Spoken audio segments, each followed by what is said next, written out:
Bonjour, alors là aujourd'hui je vais vous parler, on me pose la question à quoi ça sert le vase d'expansion. À quoi ça sert le vase d'expansion? Voilà, alors le vase d'expansion il sert à absorber l'expansion du volume d'eau, le chauffage. Là c'est la pompe à chaleur.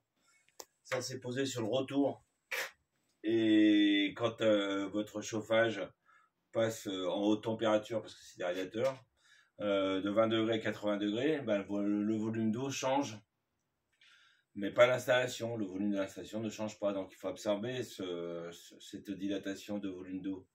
Donc là, ici, le vase d'expansion, dans cette partie-là, il y a de l'eau, il est lié hydrauliquement, et là, ici, il est séparé par une membrane en caoutchouc, une chambre à air de vélo, de moto, et là, c'est rempli en air, à 0,7 bar. Ici, il y a un petit, on peut mettre un petit coup de pompe pour le regonfler. Pour faire le contrôle de la pression du vase d'expansion, on fait tomber la pression d'eau de chauffage à 0 bar.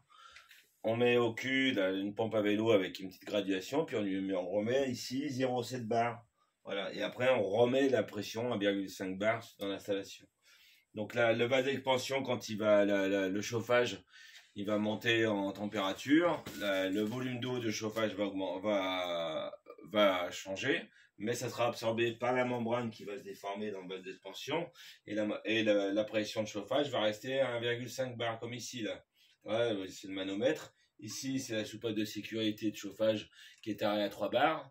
Quand le vase d'expansion il est mort, alors comment on le voit?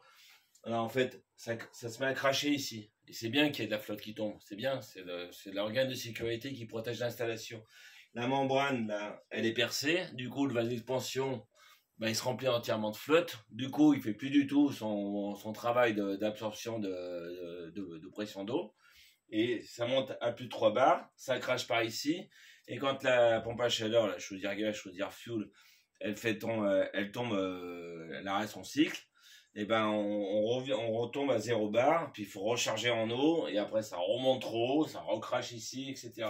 Donc après, on ferme ici, tac, hop, on change de vase d'expansion, et on rouvre, et c'est fini. Et c'est tout simple, et ça c'est un purgeur automatique d'air. Voilà. Salut!